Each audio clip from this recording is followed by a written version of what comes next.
Namaskar, good evening all, and I'm Amol Falke. I lead Prabodhini's initiative for Social Sciences Study Center, and very warm welcome to all of you, and may I say hot welcome. It's really hot in Pune, so hot welcome to all of you and Professor Igor Grossmann. And I'm really glad to see all of you in large number on this weekday evening. Okay, at 5:30, probably officers leaving from your offices early. Wonderful to see you, and I know this topic is very, very close to our heart, or it's around us for a long time. So, before introducing Professor Grossman, I would like to give a brief introduction about Social Sciences Study Center. Yeah, so the vision statement of Social Sciences Study Center um, is to develop a holistic development and have a harmonious development and holistic approach and comprehensive skills and integrative attitude for harmonious development. And what do we mean by harmonious development? That development which have a place for harmony for human with himself, within family, within society, within nation, and with nature. So it's a huge task, but what we are trying to do actually to achieve that is actually um, there are three ways by which we are going or taking this approach or working towards this vision. And one of the approach is actually cultivating or nurturing thinking skills for social change. That includes critical thinking, creative thinking, systems thinking, and other skills. The second approach is actually conducting interdisciplinary research in various contemporary topics which are important, like inclusive growth, inclusive development, national integration, national security, and various areas like that. And third aspect is like learning from wisdom of our Indian philosophers and global philosophers. And this is our overall approach. So while this is about Social Science Study Center, and no, this is very, very, and Professor Igor Grossman's work is very, very close to what we are trying to see. We want to actually address wicked or complex problems, and in Professor's words, he calls them as intractable problems, and which are really difficult to address just analytically. And for that, he says that we need wisdom. And let me introduce him to you. And I will give just brief introduction. He is a professor of psychology at the University of Waterloo, Canada. His research focuses on foundations of wise judgment in humans and machines. The main focus is on cultural, social, cognitive factors along with emotions and decision making across changing contexts in this VUCA world. We all know this world, VUCA, which is volatile, uncertain, complex, and ambiguous world. And we are seeing this. We are living in a crazy times now, like changing geopolitical scenarios and wars and all that. And in this world, we cannot make decisions just normally as we do. And for that, we need wisdom. And Professor brings that research in our context. And the key contributions or initiatives he has taken is he has led and founded many initiatives like Social Science Forecasting Collaborative, International Wisdom Summit, Futurescape Project, Wise Judgment Consortium. He has received so many awards and Humboldt Award, and there are so many awards to actually mention. When I go through his website, I would request all of you to go through his website as well. And at 43 years of age, his CV is almost 40 pages. So I cannot actually elaborate what all work he has done, and so thoroughly he has worked. And last and very important introduction is he is postdoctorate guide of our alumni, Dr. Abhishek Dede, and that's what has brought him here. And he was in India, and Abhishek also wanted him to be in Pune, and of course in Jnana Prabodhini. So I mean, it's wise not to give all other introduction, and you will actually you would like to see his website and go through in details. Other thing I just wanted to set a context for this topic is, um, when we read this topic, wisdom and AI, I am sure that a lot of us have many questions. And how in the world where wise people are hard to find, how we can bring wisdom to AI? That is one more question. Really, can we bring this wisdom in AI? And all that questions are in us, and they are reflected in your Google form submissions. And we have received almost 100 questions, and I have given him, uh, using the chat GPT, classified them and given him in a separate note, and he will try to focus on whatever are relevant to the current topic. But I feel why it is very, very important when the wisdom is really rare in the world of human. We all know that we are susceptible to conditioning from ancient time, and in current time of AI, we are further becoming susceptible to this conditioning. And it's, I mean, we are finding it hard, in this, that to develop this critical thinking and metacognition and looking at your own thoughts, emotions, and it's becoming a very, very rare quality. And so it's likely that most of our conditioning, and will remain to be conditioned, so most of our conditioning will be done by AI, and in a very subtle manner, day by day. And we are going to live in a world, and where actually humans and AI agents, they are going to actually live together. And so it's very important that this conditioning, if we may say that if you make this conditioning little wise, okay, then probably it will help humans as well as machines to lead towards a harmonious development. And I think enough from me, and I will invite Dr. Grossman for his talk. Cutting the introduction short, I will request Professor Igor Grossman to deliver his speech. Thank you very much. All right. Well, wow. Thank you so much for having me. I heard so much about this institution from Abhishek Dede, and it's really a privilege to be here. You guys can hear me? Well, okay. If I'm going too fast, you'll slow me down. Okay. The people in the back over there, yes, you can just tell me to. Okay, I should not be screaming because otherwise this thing starts getting angry. We don't want that.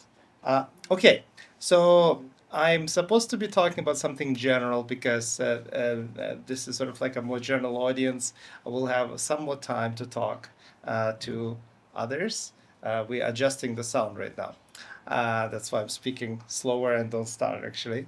But this is a topic that's close to my heart, and it is certainly something that is also very much on the minds of many people. And if there's something that's unclear about what I'm talking about, you can always raise your hand, and we can sort of like please help me clarify it for you.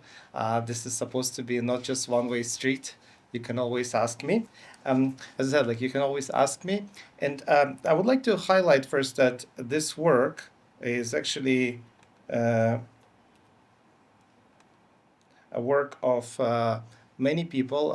Some of the ideas that I'll present are really a collective product of many individuals. You may know some of them if you follow news about the AI, but really the key figures here would be Sam Johnson, who and I at some point had a nice dinner conversation, and we started talking about artificial intelligence and wisdom. One thing led to another, and we have then this product. Um, and yeah, so if you want to know more about this work, you can also read it in this paper. Okay, so here's what I want to say. There's like just general take-home message about this presentation. Um, on the one hand, many of us interested in the topic of intelligence. We want our kids to be smarter. We want our societies to make intelligent decisions and our leaders to have the necessary capacity to make intelligent decisions. And what's really happening right now, as those of you who are in education or in leadership sector or related fields know, is that the more AI accelerates, the greater the worry that the human intelligence starts to take the backseat. And I think that's actually okay. Uh, okay, light is back on. And I mean, during different periods in the history of humanity, we always had some kind of tools that would be brought in, and then people would be worried that suddenly humans cannot do this task anymore. Good examples are books and writing. Socrates famously thought that this is not true knowledge if you have it in a book instead of reading it instead of thinking about it by yourself. Things that are sort of outsourced to books are cheap and not true knowledge. Or think about, those of you who got their degree before 1970 and had to calculate before the calculator, where the calculators were human. They said calculator is somebody is a human actually who would be calculating for you. Does that mean that we cannot really do math anymore because we have calculators? So I don't know. We don't need to compute everything. We don't need to compute all the decisions in our heads if we have digital tools. That's part of the take-home message. But the other part is that then what do we do? Well, we need to invest into what's missing, and what's missing is wisdom. And we need wisdom in two different ways.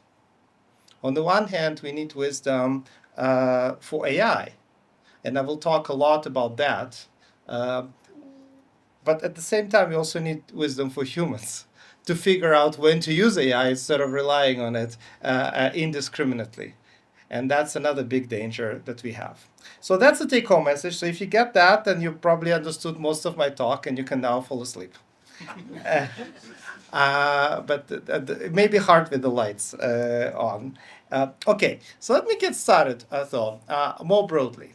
Okay, imagine you are not having a rickshaw, but instead of that, you actually have to drive in Pune.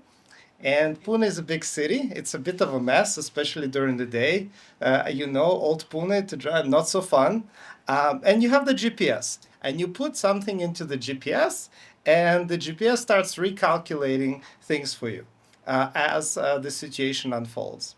Um, Now imagine another situation. The GPS just stubbornly follows the same route, even though it clearly led you into a traffic jam. Okay, some of you may have experienced that in your life before. How many of you actually use GPS? How many of you rely on GPS even though sometimes it leads you not in the direction where you actually feel like you know better? Like, I sometimes do. When we come here. Yeah. Right? So, and that's sort of like very symbolic. So, we all use GPS as an AI system, right? And we rely on it. And sometimes we need to figure out when to rely on it and when not to. And the big worry is, and that's something I'll talk about with the notion of automation bias, is when we just over rely on the tool instead of thinking first whether we should be using it in this context or not, or when to stop using it. But maybe I should start even broader. What is an AI? Well, it turns out that term nowadays seems to be used for something that's very, very unique, but we should probably take a step back and take a look at what that term has meant initially. In 1957, Herb Simon, who was at that time at MIT, coined the tool called general problem solver, where he tried together with his colleague Newell figure out how to develop decision support systems to make more efficient decisions. And the notion of artificial intelligence was actually initially reserved to mean just that, different decision support systems. Over time, there were different iterations of that.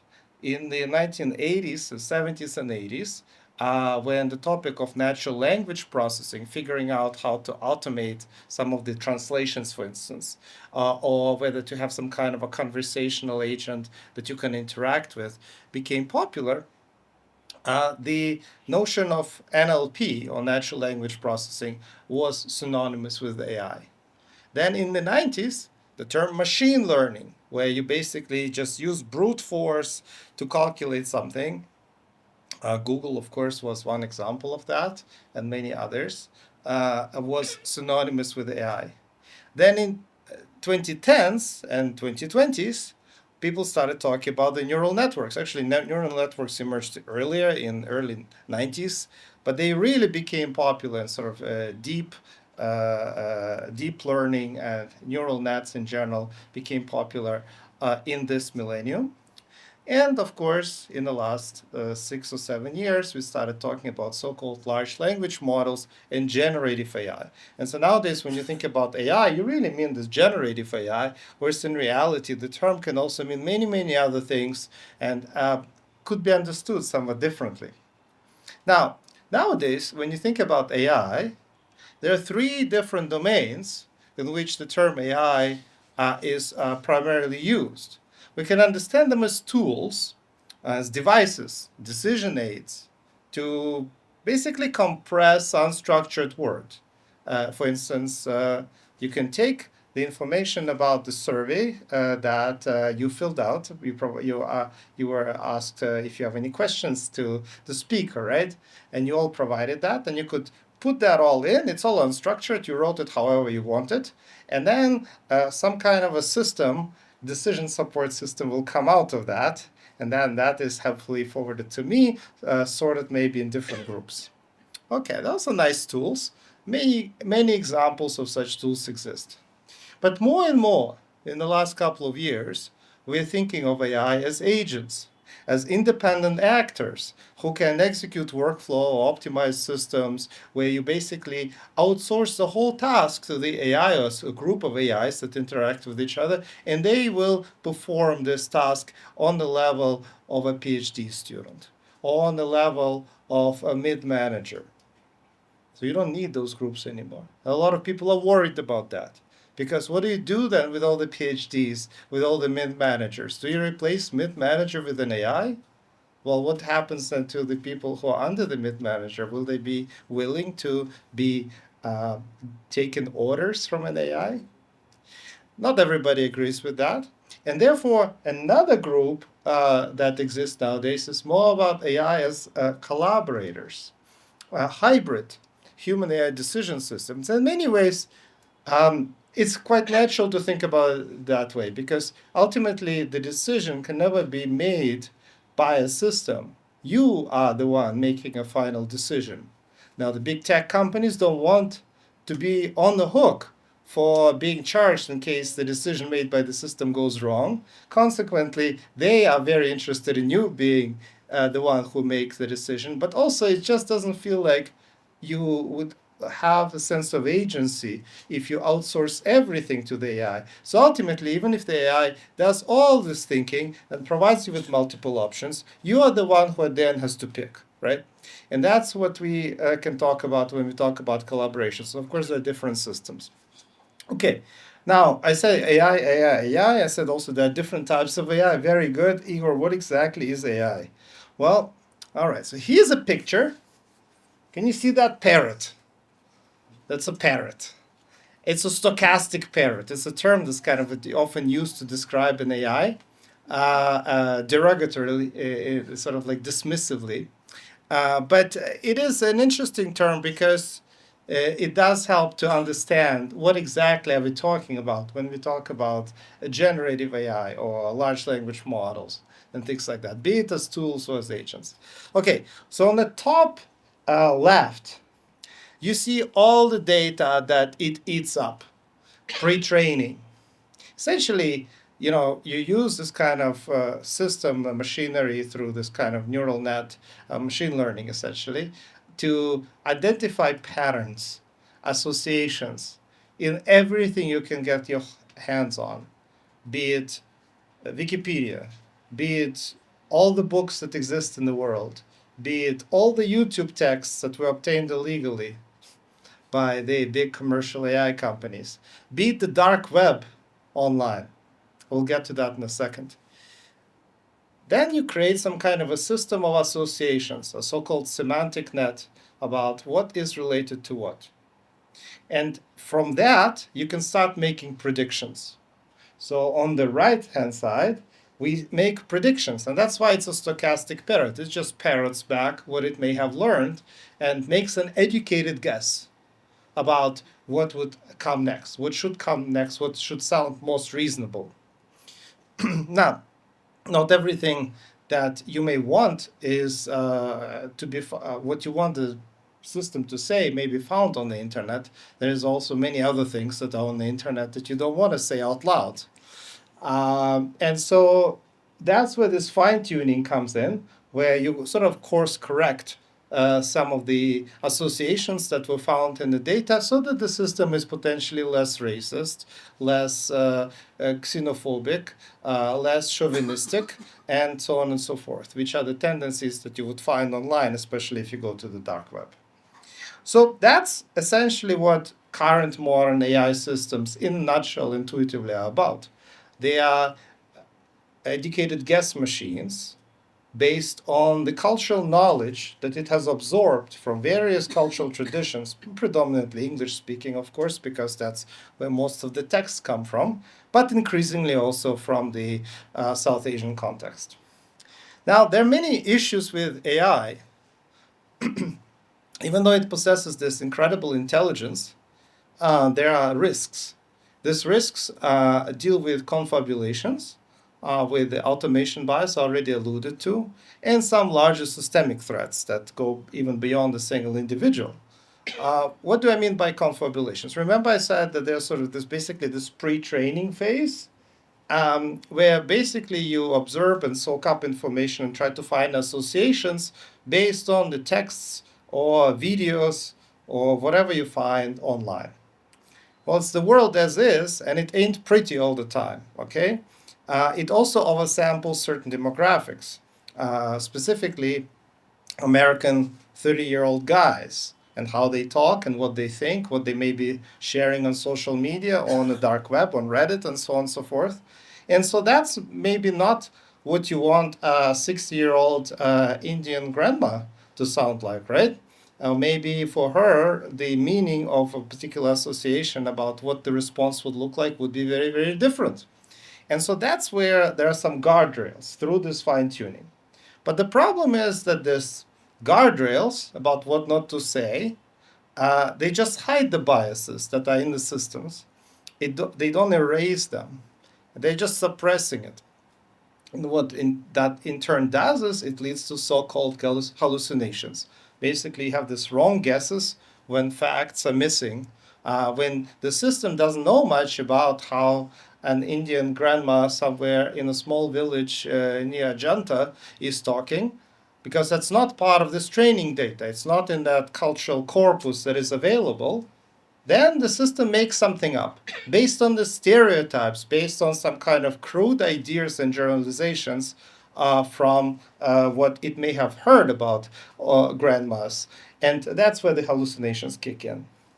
In some ways, it's like the problem here is that the systems are black box. They're good at predicting, but you don't know why that parrot was saying what it was saying.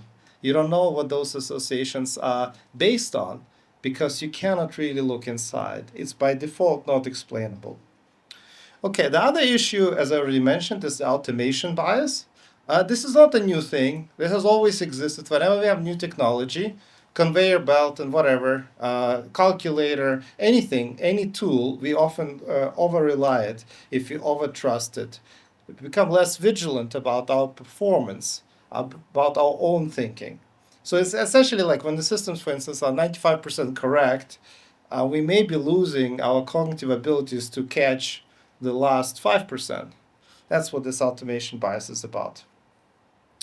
And that leads me to this kind of agentic collaborators.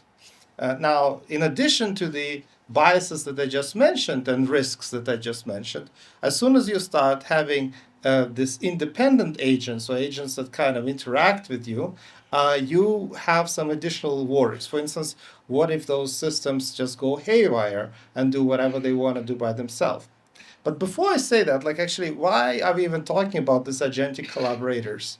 Because there's a lot of discussions about agentic AI in general in computer science. There is systems that are just basically doing things on their own. You just give them the task and they're simulating and they're talking to each other. There's this big splash in the last month about so-called Moltbook. If you're interested, you could look it up. But I think that idea itself is a little bit misguided. And here's why. This is a quote from Darren Acemoglu, who got the Nobel Prize a couple of years ago, where he and his colleagues basically say, raise a question: can't AI simply replace experts, automating the expertise into irrelevance? Well, in many cases, the answer may be yes, but in other cases, the answer is no, because AI is not rule bound. It is less trustworthy as an autonomous actor than a conventional computer system, and more valuable as a collaborator. Because, as I said earlier, ultimately you are the one who has to make a decision, and you may not be able to outsource it to the system itself. Now, with this type of agentic collaborators, so hybrid systems, there are some additional risks that are even more profound than what I just talked about before. Because it's one thing if the system is making things up and hallucinates, but it's something entirely different if it creates deepfakes at a scale, if it's poisoning your data that is part of your educational basically knowledge that you provide to students, if it creates the environment in which anybody can say whatever they want, so-called liar's dividend, because nobody can be trusted anymore because it's so expensive to look back what is the actual truth. And most important, the AI swarms, where basically AI systems generating fake content, let's say in Hindi or in Marathi online, and that then of deliberately false content, creating a wrong, false narratives, and that then in turn is used to train the next generation of AI systems, because that's new text, right? And there are many of them online, and then it becomes the foundation of this new system, where essentially you have solidified misinformation at a systematic scale because it's then part of a system. Russia has tried to do it from the very beginning, by the way. As soon as sort of AI systems came out, there was a concentrated effort to create narratives why they were just reacting. They never attacked Ukraine. They're just reacting to NATO and so on and so forth. They didn't kill anybody. And if anything, they're victims. Things like that. And of course, those type of narratives can be used by large-scale geopolitical warfare against adversaries, and they're already being done. It's very, very scary. But what are you gonna do? The genie is out of the bottle. If you want to create guardrails, by the time you create some guardrails on, let's say, national scale or state scale here in Maharashtra, the system would have evolved so much further that those guardrails will be obsolete.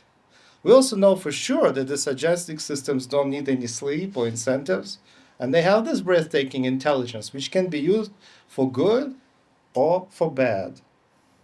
The interesting thing here, of course, is that intelligence is not equal to wisdom, right? Intelligence is like you basically take a huge amount of data and you can process it in a second, 10,000 transactions in a minute, and then you're done. But wisdom is knowing which three you failed in, figuring out whether you should look back and cross-check instead of just relying blindly on what you are presented with. There's also the issue about the value alignment. This is a big concept in computer science, especially in the AI community, where the claims are that you can just, maybe you can just align the systems with organizational values, let's say with educational institutions' values, and then you're done, because then the system knows what the values are, and if it just follows those principles that are presented somewhere on a board or even in the books of the founder of this institution, then surely the system will just follow exactly what it has to do. right? No. And the reason is because, well, whose values are we talking about and in what context? Are we talking about the specific values in this given moment? We still need to know what happens when values change, and the values are highly context dependent. Often they're clashing with each other. You need to figure out what to do in one situation versus in another. That's where the question of wisdom often pops up.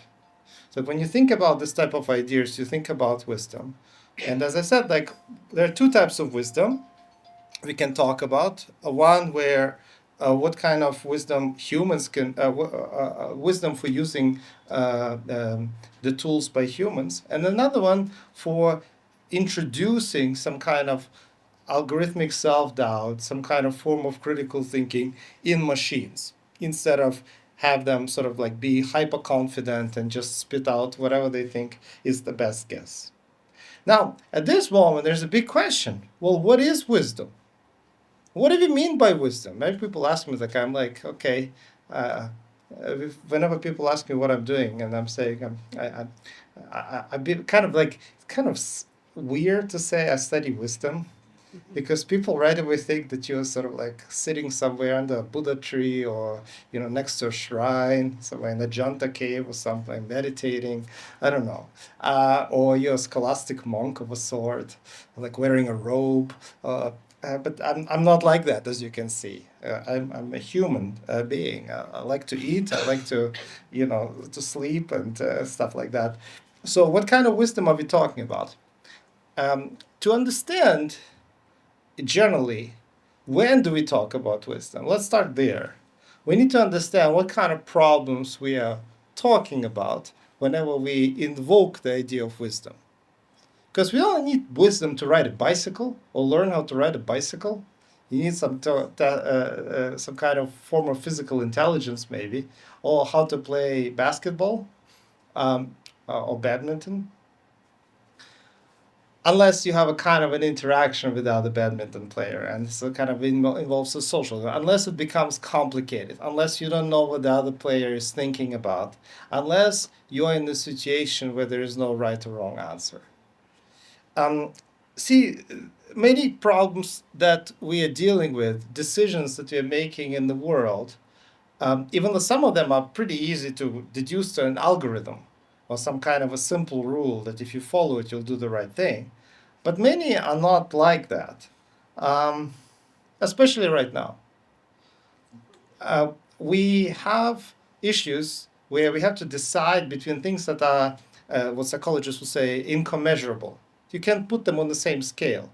For instance, imagine you want to find a new apartment or a new place. Where do you want to live? Do you want to have a nice condo? Like I was in Mumbai, there are a lot of people who have a lot of money who live in condos nowadays. Well, it's very nice. Somewhere in Waterloo or in Bandra, if you have the money.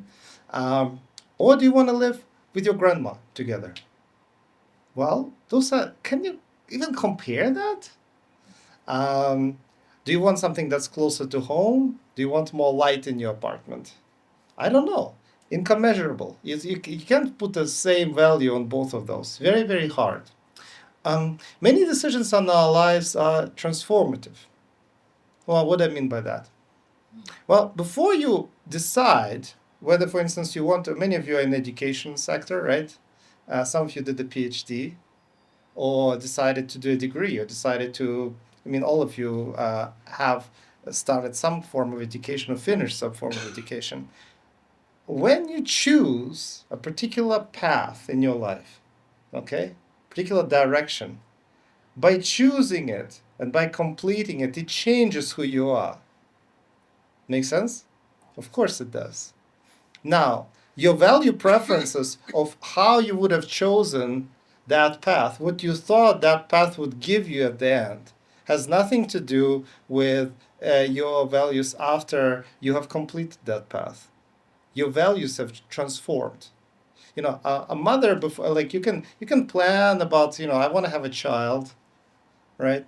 And then after you got a child, it's a very different set of values. It's a very different life. So many decisions in our lives, not all of them, many decisions in our life are transformative. Many of them are radically uncertain. You just don't even know what to compare. And then right now, like you think about the Middle East situation, I was supposed to fly to India through Dubai. That obviously didn't happen. And my dad would not have let me, even if I could have. But Air Canada just canceled it. On the way back, was supposed to fly through Doha. I mean, that obviously will not happen. Even though a Qatar claims that I can do a layover and change plane in an hour, that will definitely not happen. But it is radically uncertain, the world that we live in. The situations that we're often facing are so-called out of distribution, so-called black swan events, where you sort of have a model about what will happen, let's say in the financial sector, or some kind of a prediction, but you can't really predict what will happen next because it totally is anomalous. It's outside of anything that you would have seen before. And it's very, very hard to calculate. Now, in philosophy, in various philosophical traditions, here in India, in East Asia, in Greek or Roman tradition, when people talk about this type of situations, they talk about wisdom. Essentially, a capacity for navigating this type of intractable, radically uncertain events, ill-defined problems. And one can, of course, sort of convert that into something that's more tangible. I'm a psychologist by training, so I can sort of like come up with some kind of a functional definition. So, what is wisdom?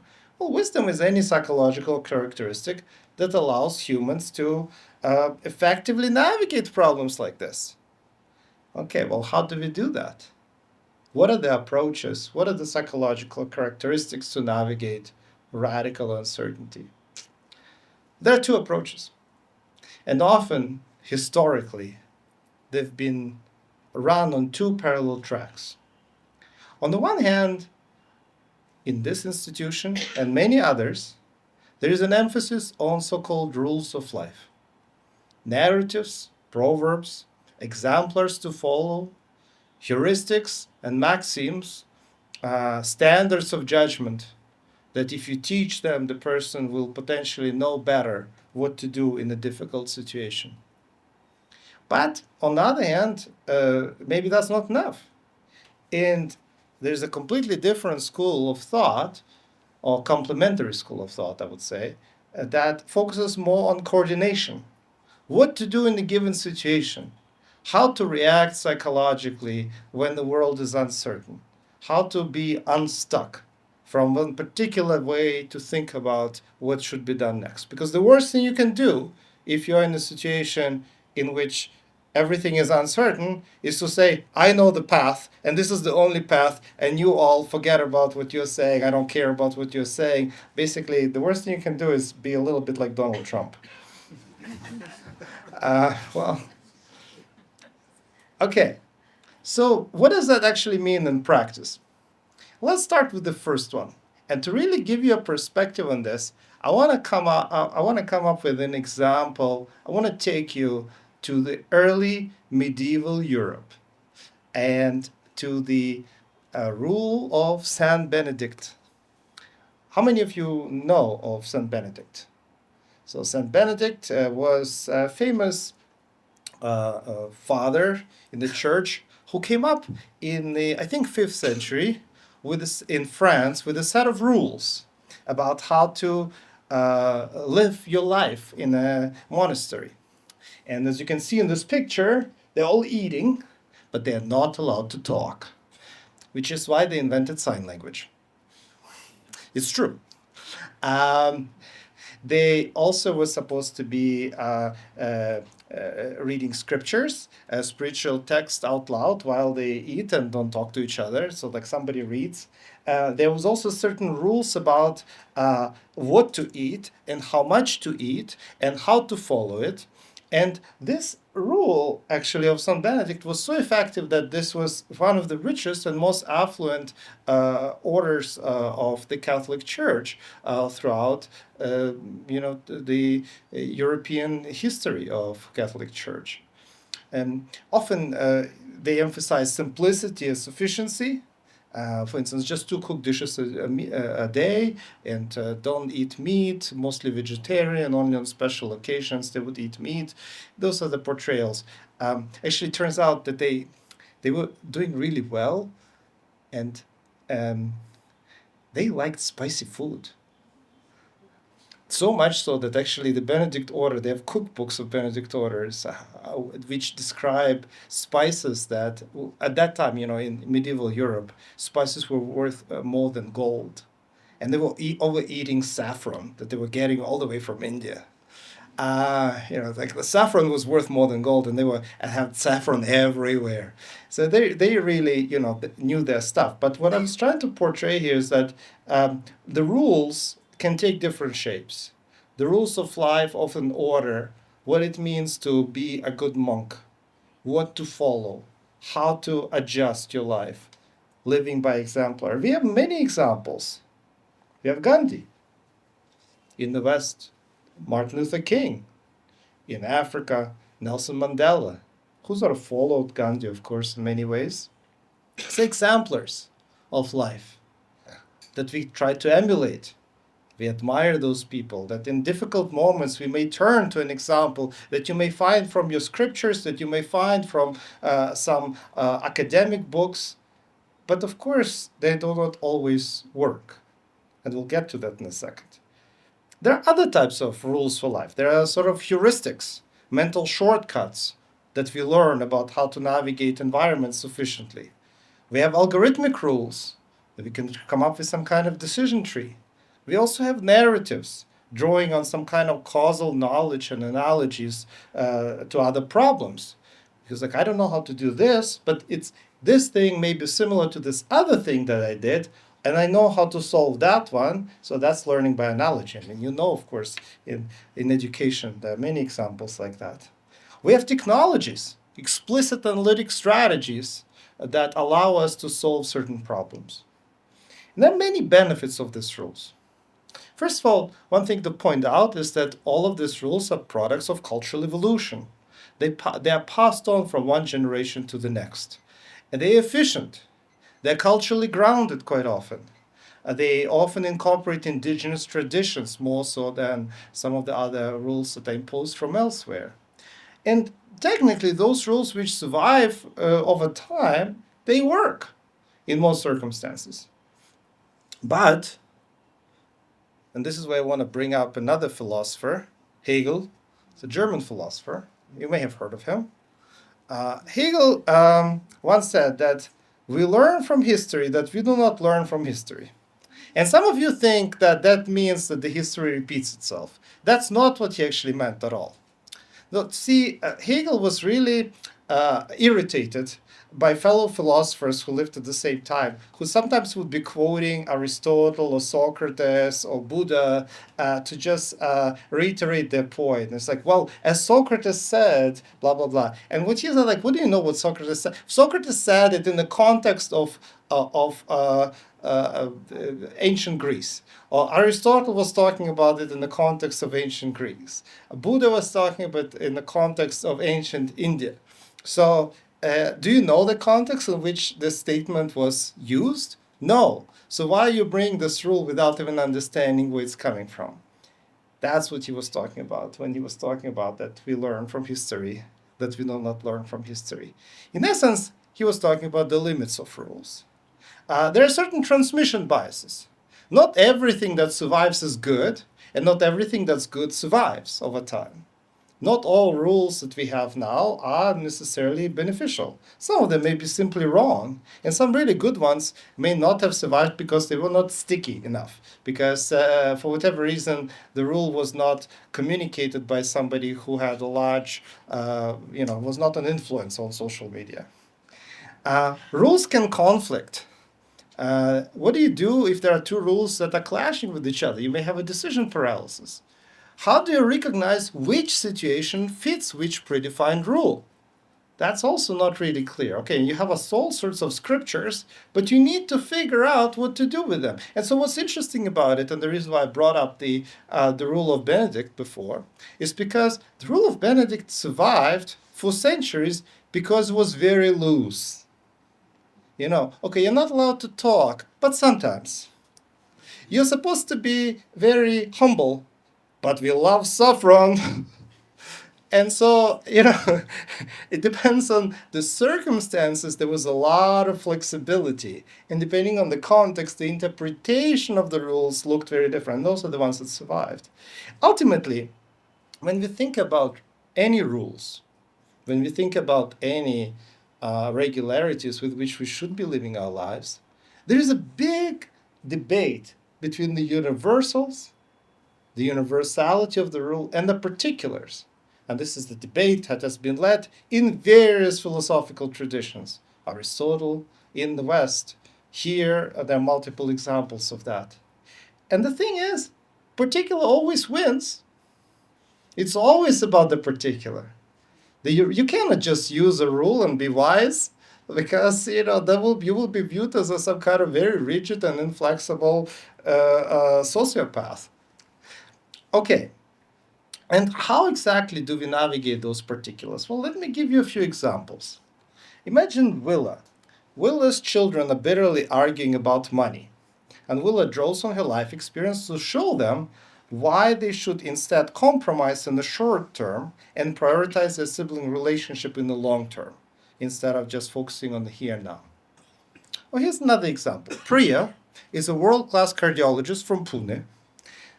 Nonetheless, she consults with a much more junior colleague when she recognizes that the colleague knows more about the patient's history than she does. Even though, arguably, by the rule, she's knowledgeable, she's the world class, she should be the one making the decision. Rowan is a political consultant who formulates possible scenarios to ensure his candidate will win. Somewhere in Kerala was there, right, when they had the election.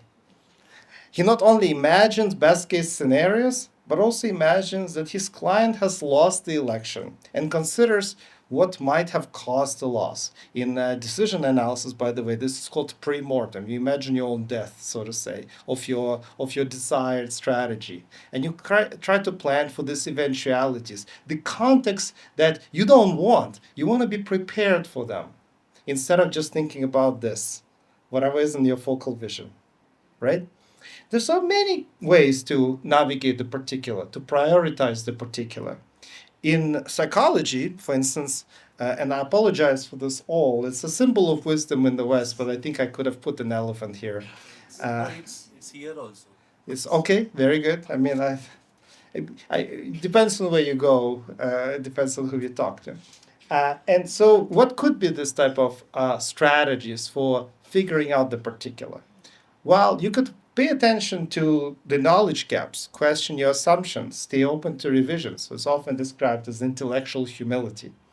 You can expect different outcomes, stay flexible as the situation unfolds and changes, and sort of like this acknowledgement of change. You can actively seek and integrate different viewpoints instead of just focusing on one particular viewpoint that you started with.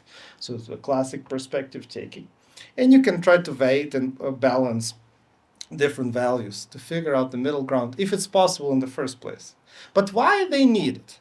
If you were to put this together, why I already said that rules by themselves, even if, like, instance, and we'll return to AI in a second, by the way, because it actually transfers very quickly to the AI. Why do we need them? Because if you have these different rules, this is on the top, I describe it sort of as object level. They have this input, then you apply the rule, and then there is action. Another input, another rule, another action. And you have the whole library of rules, the whole toolkit of heuristics, as my friend Gerd Gigerense says. But, well, which of the rules from the toolkit will you be using? You don't know. In order to do that, you need to have some kind of an ability to monitor the situation, to figure out if the different rules are in conflict with each other, if the rule actually still fits the situation, and so on. And that's what the metacognition is about. That's where you need this intellectual humility, this perspective taking, this sensitivity to context, flexibility to scenarios, balancing of different viewpoints. And by the way, if you use those, turns out you're better off. We have a whole range of studies from the last 20 years. Sorry, I'll just get some water. where we basically see again and again a whole range of benefits. Personally, and people who employ this type of metacognitive strategies, who are context sensitive and consider different perspectives, they have better relational well-being. They have richer emotional lives. Instead of just focusing on the negative things, this one negative thing that is in front of them, they actually represent the emotions differently. They're more pro-social. They're more likely to engage with an opposite party, even if they disagree with them. They're less likely to be polarized and spread misinformation. And what's important also is that these are context-sensitive processes. This is a regulation that happens and continues happening. It's not fixed. With rules, you may think like, well, I learned the rule and that's it. But here, you actually have to constantly monitor it. And in different contexts, it may look different. Now, if you were to put this together, we have this intractable problems on the one hand. And on the other hand, you want to have, let's say, there is a question, do you want to have something in AI, if you convert it from humans to AI system, that is robust, that is explainable and not a black box, AI that is cooperative, or maybe even a safe AI, given all those risks I presented with earlier? How do we get there? Well, the mechanism to that would be through this metacognition. Essentially, it's like a funnel. Our culture gives us a whole range of rules. They're products of cultural evolution and experience, heuristics, technologies, and so on. But at the same time, we need this metacognitive apparatus to figure out which rule fits which task. And we need to constantly do that and adjust it again and again and again. And we do that. And we teach people how to do that in education. Maybe not enough, but we try, right? And that's the path that we suggest can lead to wiser AI. Now, first of all, we want to acknowledge that the current AI is not wise. And part of the reason is because it lacks robust metacognition. What my colleagues and I suggest that if you actually were to integrate that into the existing AI systems, it will not be just a stochastic parrot, but maybe something else. Well, what metacognition would allow AI to do is it would allow it to know what it doesn't know, switch strategies and solution suggestions in new contexts, seek and integrate new perspectives. And sort of in many ways, by the way, the challenges of integrating metacognition in AI are similar to challenges that humans face. If we can sort of like figure out how to do it in humans, maybe we can figure out how to do it in AI. Of course, it's not one-to-one. There are many differences. Benefit number one could be robustness. For instance, if you have a system that is better able to adapt to new and unpredictable challenges, it will be less unreliable, it will be less biased, and it will be more flexible, which is what current systems, AI systems, are suffering from. Now, in humans, how do we do that? In humans, we have, for instance, some of these rules, heuristics, that usually not fit the situation very well. So if you use metacognition, they can fit it better. In humans, if we have intellectual humility, it can moderate our confidence in novel situations. And in humans, we often build insanity checks that allow us to ensure that the output or whatever we say may be sensible. Is there a way to build that into the systems, AI systems? Benefit number two is explainability.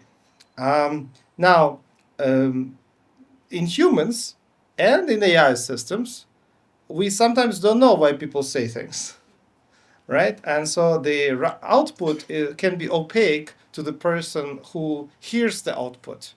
It can be a barrier to effective collaboration, to trust, and to troubleshooting, figure out what to correct. If you don't know why the user, the person, whoever, said what they said. And in humans, what we typically do is say, well, let's say we know why the person said what they say. There are two different views, by the way, about this in psychology. One is people kind of know why they do what they do. And the other one, no, people don't know why they do what they do. They just make this up after the fact. So they do things for one reason, and then you ask them to explain why they did it, and then they come up with post hoc justification. Well, but does it really matter which of these views you take? In the first one, metacognitive ability, metacognitive monitoring would allow you to simply report on the processes if you believe that we can introspect. If you don't believe that we can introspect, either humans or machines, that we can still monitor the output of our thought processes. So we can, and in order to do that, we need metacognition to explain, guide, and modify the behavior. What about cooperation? We want systems and humans to be cooperative, in part because we don't work alone. We are social animals. We work in large networks. And whether it is a system that involves just two humans, or an AI and a human hybrid system, or two AIs working together. Well, in humans, for instance, metacognition helps you to cooperate better because it allows you to coordinate better with each other through so-called theory of mind, perspective take of what the other person may be thinking, and coordinate with them, understand their perspective on the social situation. It allows you to communicate better by filtering information. This is the key term here is epistemic vigilance, which in normal English means that you are more sensitive to the sources of information and how credible they are. And because of commitment, because we all depend on reputation, and we have social institutions to sustain cooperation, but we do that partially through the engagement of metacognition. Finally, there is a benefit for safety.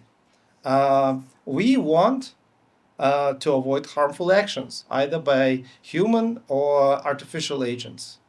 We want to avoid unintended consequences of actions.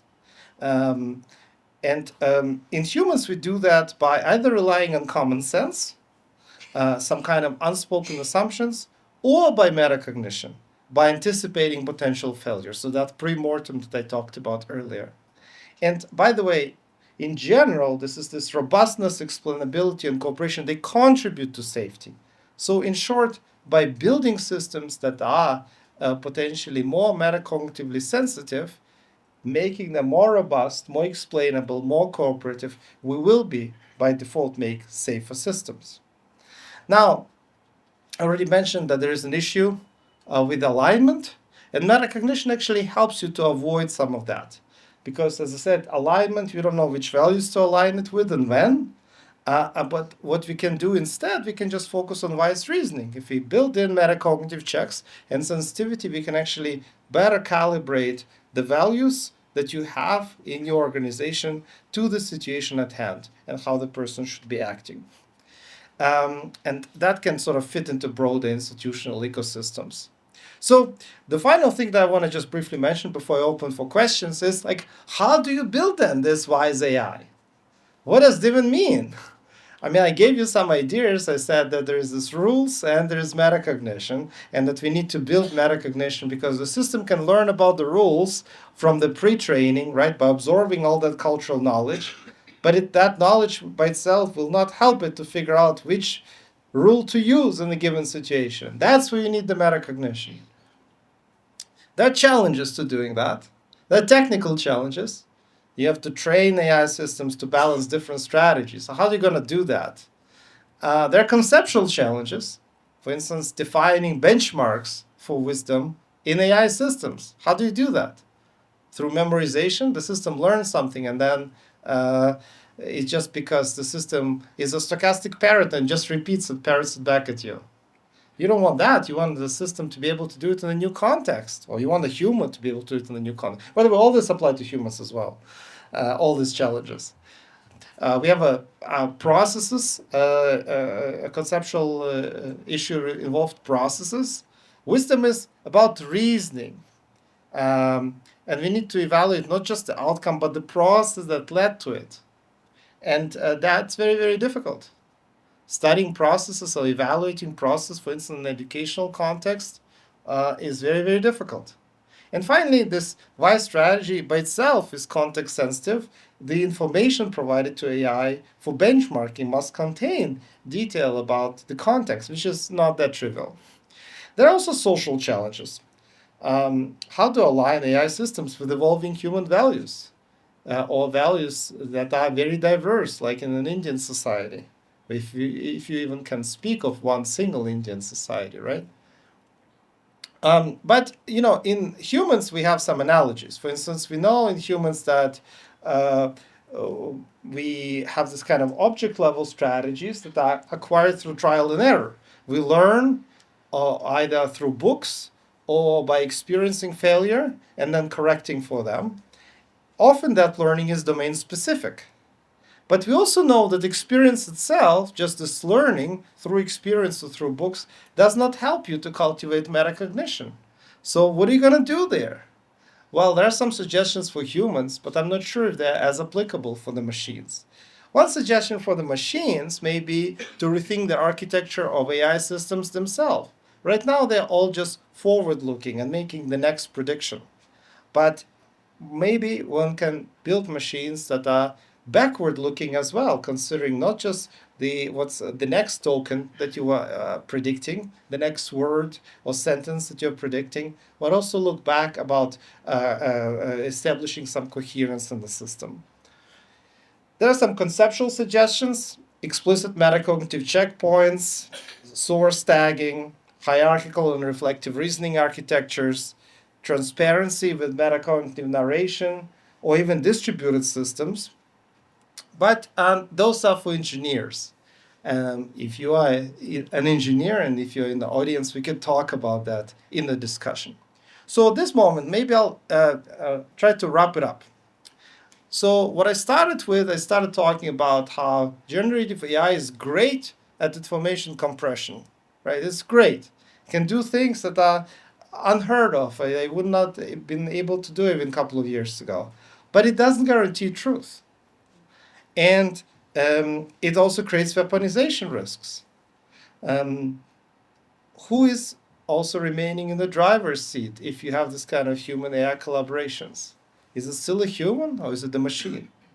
So, in order to address these points, the limitations that are inherent to the systems, but also the risks to the systems themselves and human AI collaborations, we need wisdom. We need wisdom for humans to know when to use the tools, to sustain our reasoning in the process. And we need wisdom for machines to effectively fight against other machines that are trying to convince us that the reality that we live in is no more. Now, before I conclude, there's one objection that some people raise whenever I talk about wise machines, and this objection comes from this direction. Smarter machines come with a risk. AI with advanced capabilities might pursue undesirable goals, right? Is there a parallel concern about wiser machines? To that, I will just say that what's the opposite? Building a foolish genius machine? Is that what you want? What does it even look like? And I will conclude by saying that if you really care about the existential risk through AI, or like our threats to our societies, to our epistemics, to our knowledge base, to our culture, there is no alternative but attempting to build wise machines. Thank you.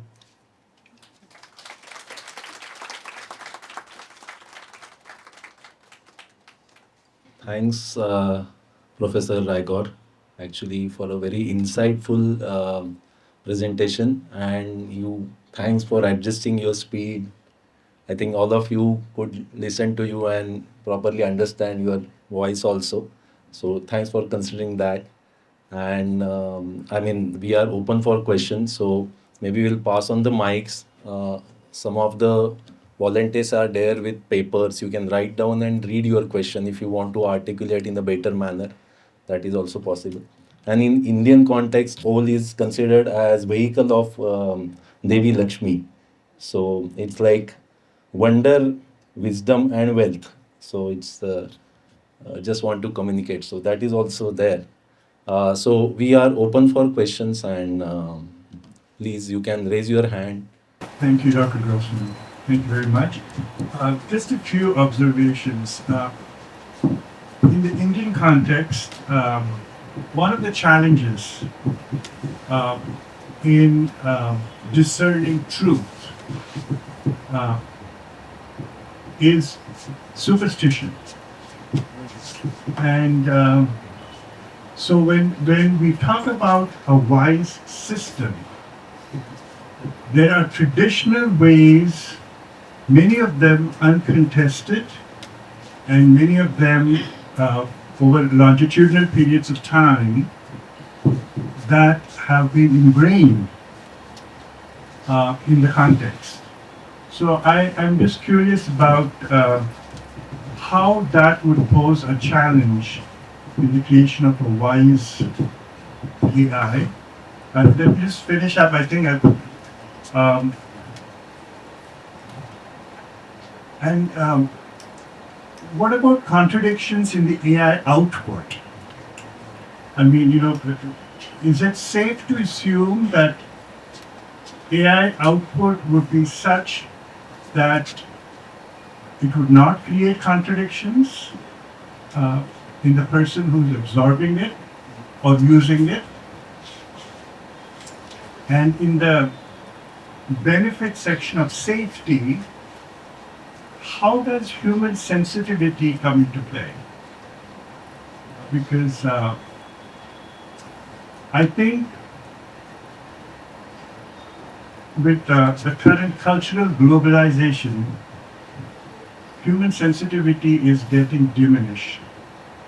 And so how would human sensitivity be built in a wise AI?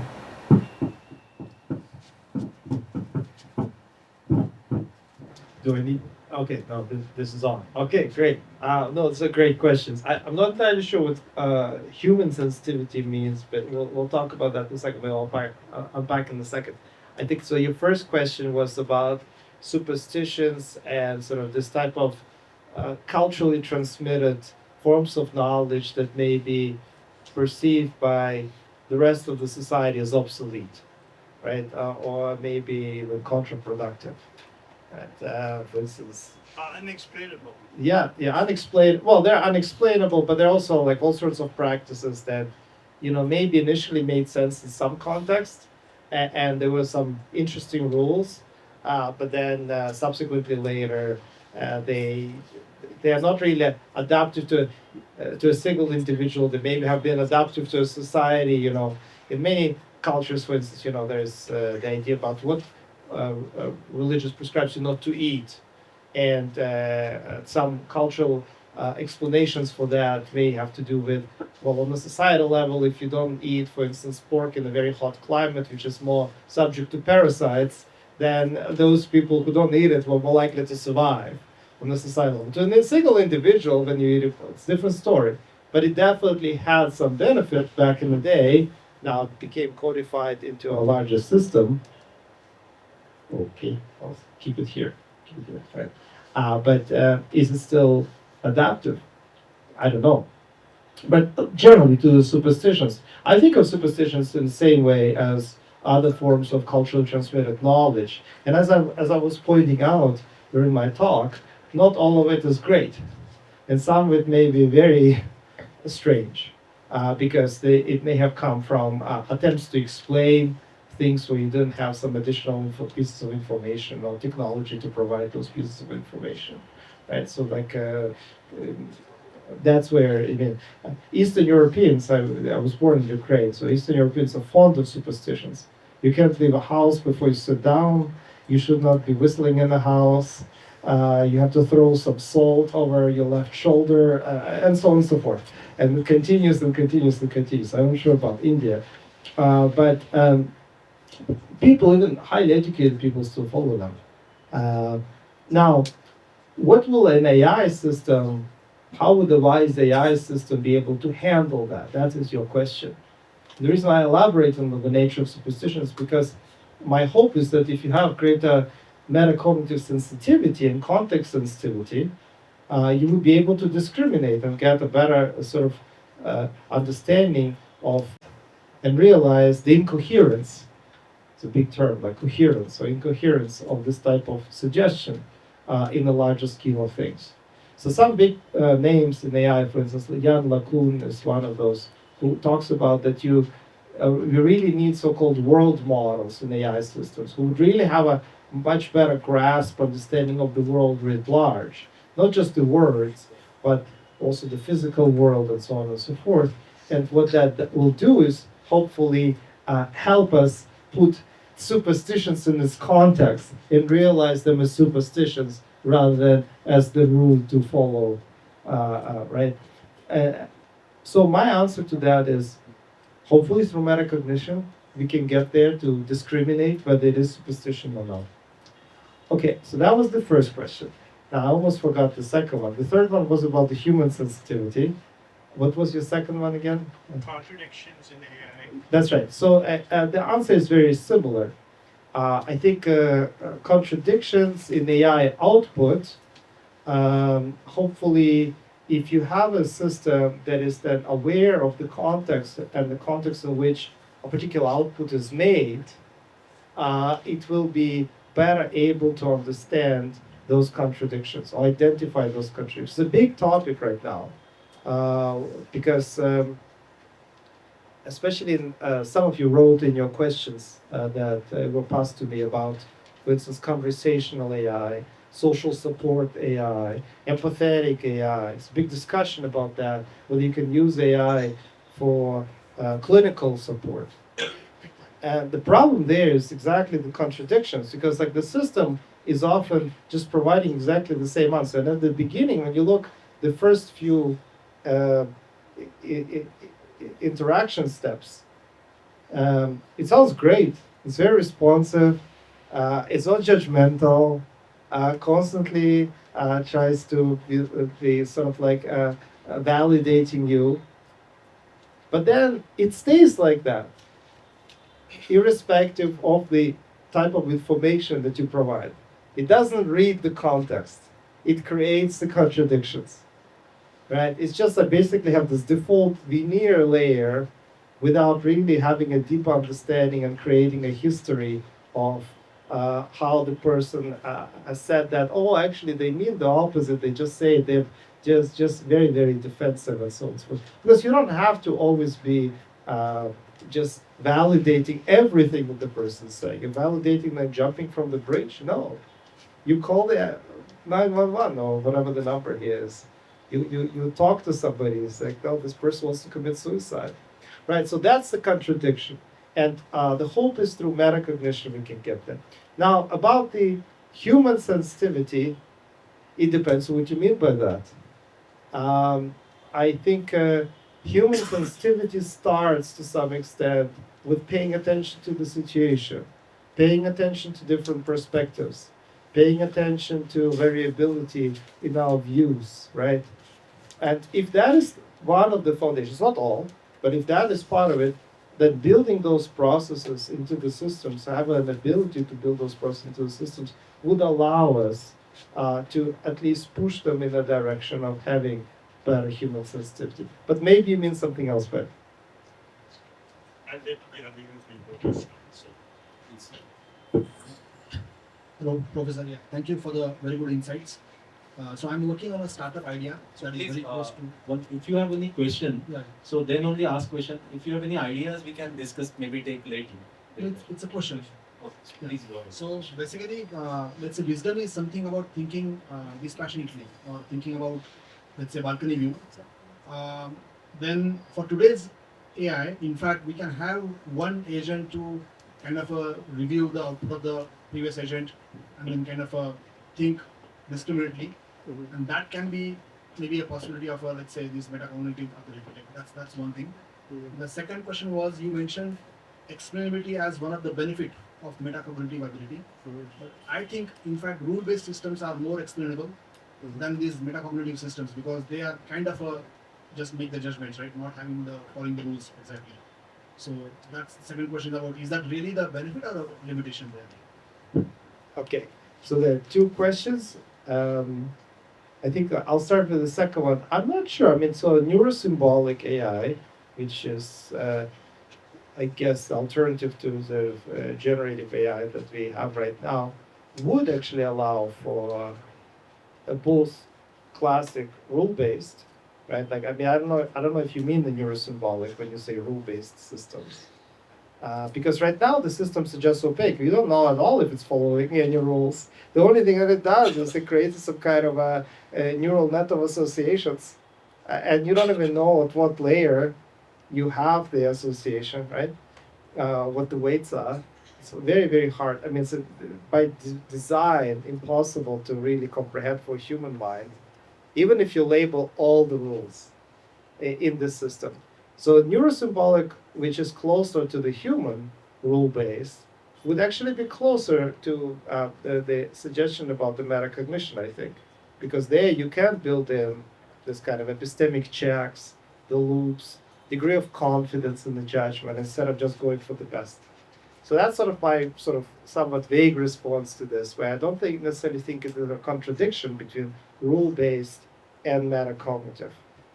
In fact, I would say that the current systems don't have rule-based explainability either. Your first question was again about the distributed systems where you have multiple agents and one is correcting the other. Yeah, I like that idea. I think once again you would need actually metacognition in a separate agent. I think, right? Like you need some kind of an ability to discriminate.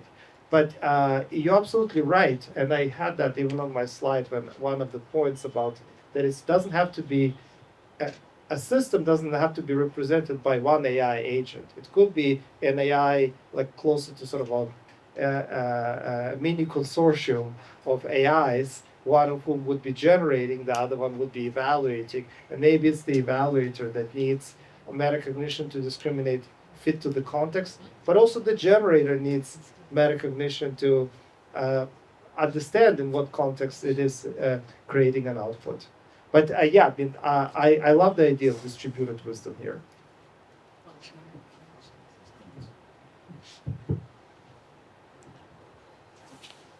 That was an excellent lecture, Professor.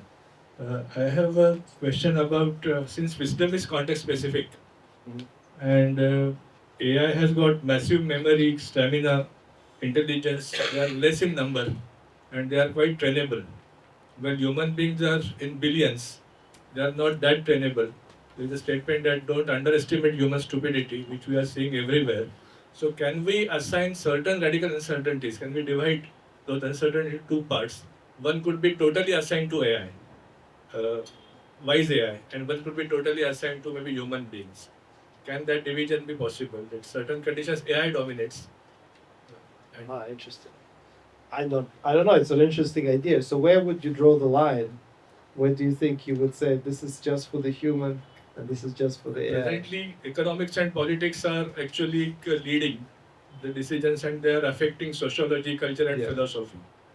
So, in economics and politics, maybe AI wisdom will prevail, and maybe in other cases, human wisdom should prevail. I'm just now thinking. Yeah, no, I like this idea. But then, so you would be outsourcing. Would you be then outsourcing decisions, the final decisions, to AI in domains that are most crucial for our economic and political well-being? Oh, I'm not sure how many people would agree with that. I mean, I kind of like it. I mean, given the state of world affairs, I feel like any AI is probably going to do better than we currently do. But Depends on Human who beings is the spoil the president. world. yeah, absolutely.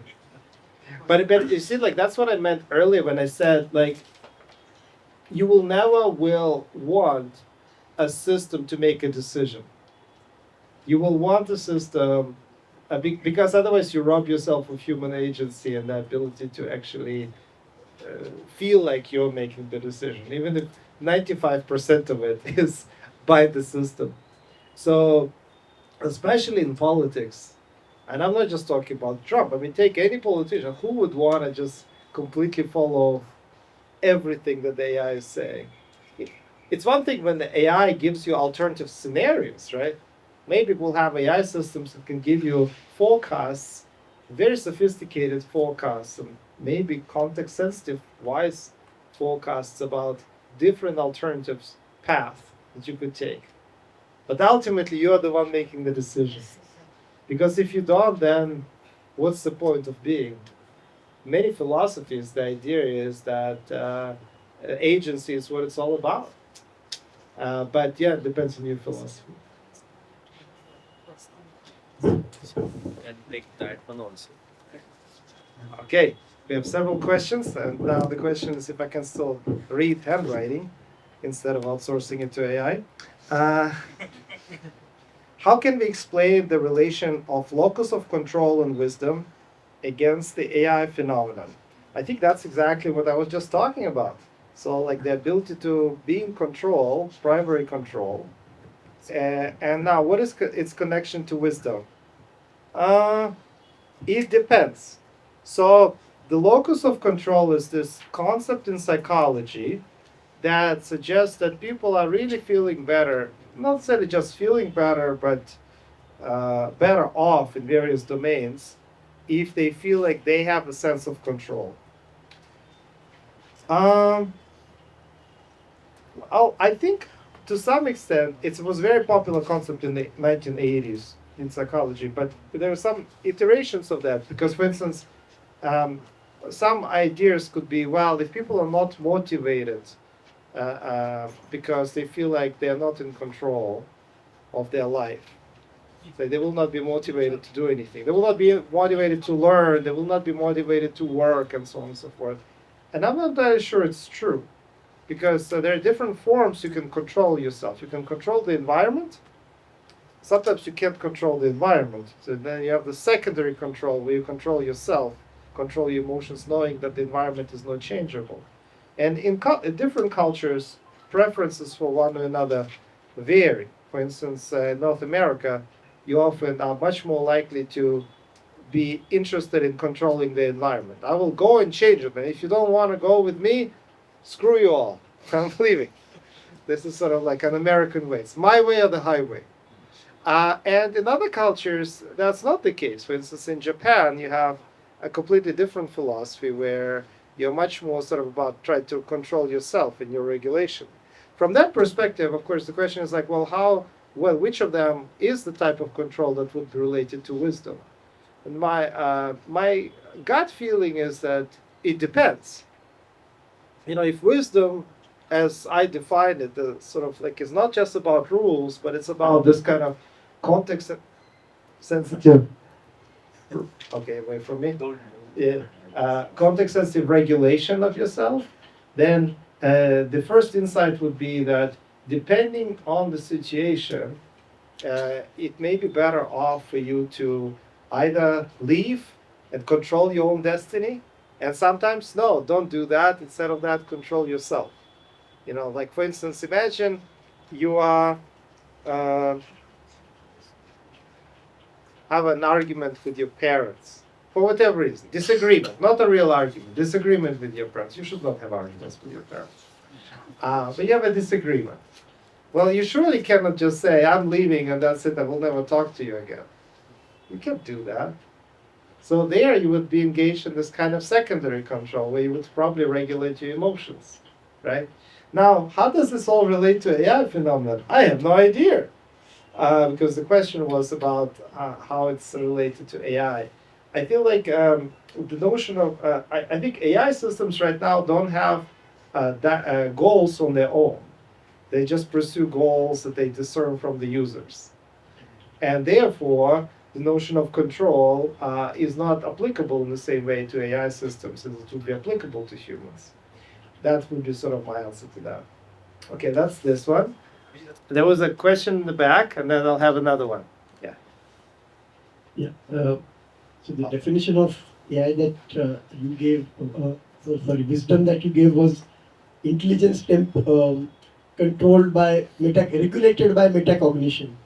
There's another view of wisdom where it would say intelligence tempered by emotions, which is essentially human emotions like love, compassion, empathy.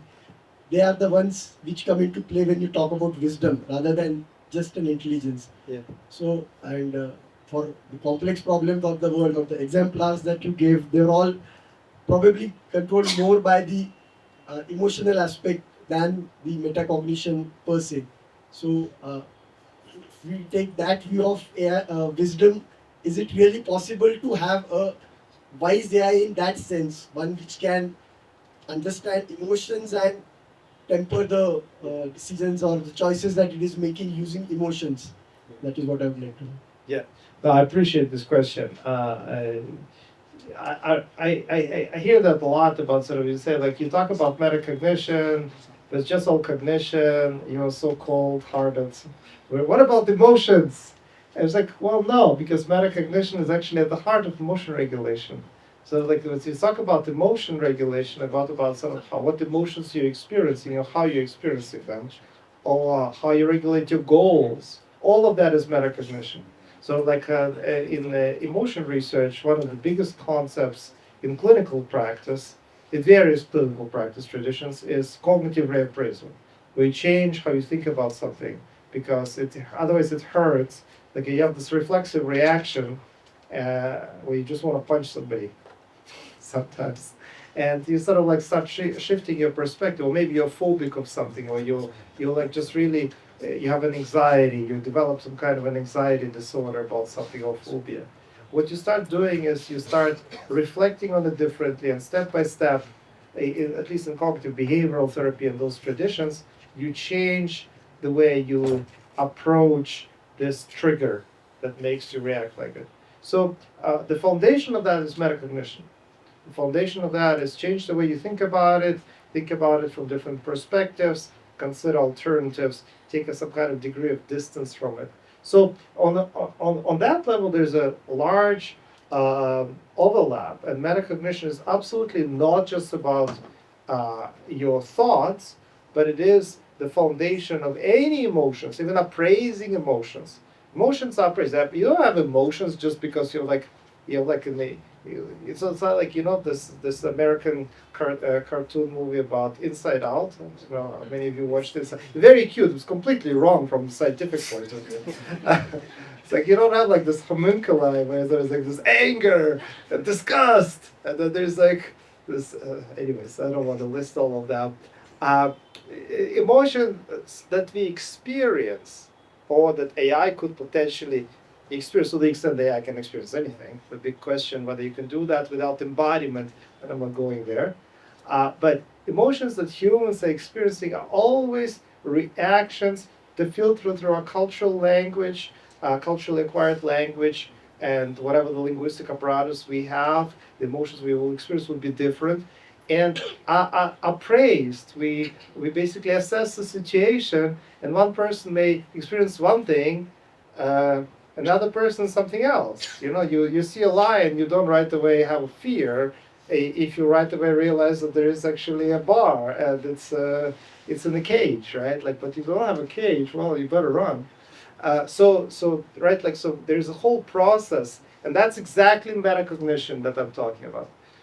Now, is if you were to take sort of like so from that perspective, I don't think it's very different. Um, I think would you say the leaders having emotions, I would translate it in my understanding as that those exemplars of wisdom, be it Gandhi or be it Martin Luther King or Nelson Mandela, as people who are very context sensitive, who were well attuned to their emotions, because that's the piece of information that they also get from their body potentially, and to the context at the same time, and were very flexible and knew what to say and how to organize people and how to bring in change. Also, by the way, I do totally believe that each of those examples that I showed was uh, much more cognitively reflective than just emotional. I mean, Nelson Mandela was a tactician, absolutely, right? Like the all examples, and so was Gandhi, and they were incredibly sophisticated in terms of their metacognitive apparatus. But we can talk more about it if you disagree. Yeah, another one here, but there was also one hand in the hand. Probably I think there are lot many questions which are remaining, and we can go on and on.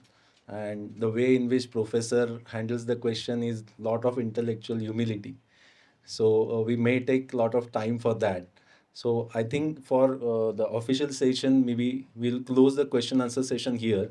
Yeah, and you can, I mean, there are papers, you can give your questions, and I will make sure that these questions will reach professor. So that is also possible. So I will write, kind of type it down and send it to you. So thank you very much for this intellectual insights and genuine dialogue as such. I mean, I felt in an open session, typically this kind of dialogue and reflective thinking is rare to observe, but we can experience that in this session. So thank you very much, Professor.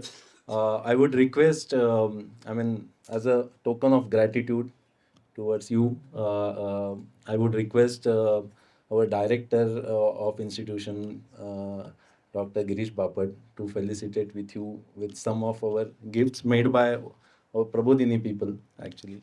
So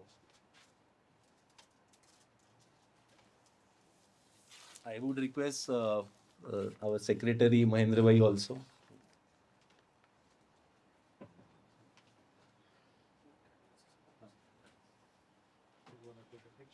Yeah, so we'll take a picture later. So I will just. So the gift is actually one of the words of wisdom from Girish Rao. There is a book from Girish Rao about man making. Then, as professor is involved in future thing, there are sweets made by millets, which are future food. And there is a Warli painting frame, which is done by our Velle people, volunteers. And this is again by the Dhadpad lab. I mean, the students from the school, they have prepared something for you. It's a mystery. So I don't know what it is, but I would request. It's a tinkering lab. Vivek sir yeah, from the tinkering lab, they have created something. So thank you very much. Please have a seat. So I request Secretary of JPSS, Ajit Kanekar, to give a concluding remarks.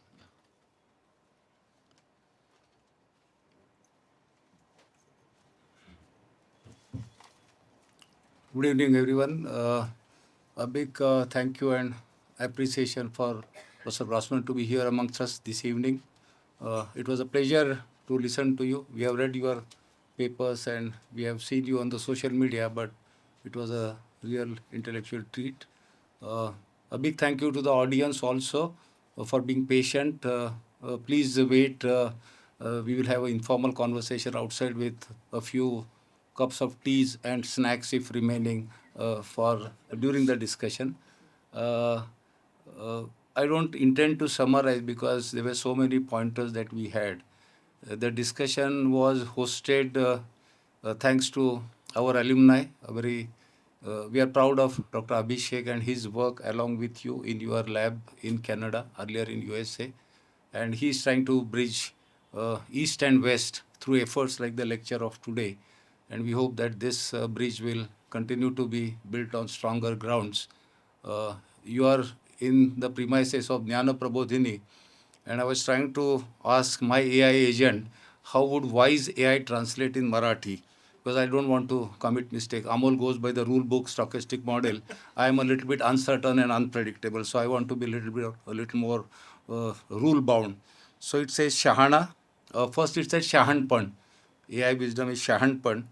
Then it says Shahana, masculine form. But because AI agent knew that there is Dr. Sudhatai and couple of women activists here, it says Shahani, wise feminine form if you want to be personify AI as feminine. AI also is becoming smarter and gender smart or gender neutral.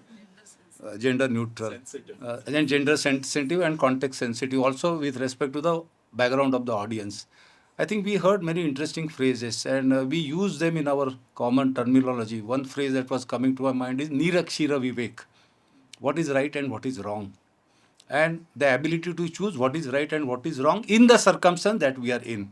And many of us have grown in the tradition where we are given with wicked problem that you are facing a slaughter or a slaughter person and there is a cow, and whether you speak truth or otherwise. If you speak truth, the cow or the animal will go on the right, and of course she or he is in the is prey to the person who is slaughtering. But if you choose to be, I don't know, wise, or if you need to be super intelligent, you speak false and you say, okay, it's on the left side, and in the process you save a cow or a calf or a buffalo and so on and so forth. So now what is wisdom in this kind of so-called wicked but yet simple and all of us have struggled with those kind of life problems, and we in the beginning also talked about wicked problems, complex problems, unsurmountable problems. And Jnana Prabodhini aspires to train young minds, both men and women, boys and girls, to address these problems, not just facing the humanity, but problems of our country. And therefore,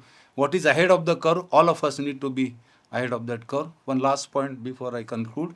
I was trying to look at opposite of AI, agent. And then the word that you use, Professor, and the word that psychologists use as locus of control in development literature, all of us use the word agency, the ability to decide what I want to be. And when we work with women groups, when we work with federations, when we work with farmers, when we work with village and city people, the first signal that we give is development as freedom.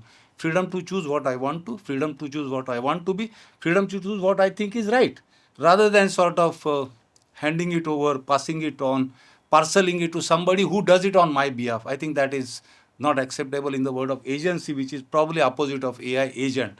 So I think that was my takeaway for today evening. Thank you once again for making it here. Thank you, Abhishek, sitting and I think listening in Canada. I am very happy that his parents are here, his relatives are here. He has also mobilized a large number of well-wishers from neighboring institutions, and I really am happy to welcome them here. A good part of our staff is also here. Tomorrow, Professor Grossmann will be here. He will be having a small meeting with some of the senior members of Prabodhini. So, wish you a very pleasant stay here in India. You already have been to Kerala. You had a lecture in ISER, and we hope to have this kind of dialogue between the two wise countries, Canada and India, in years to come. Thank you.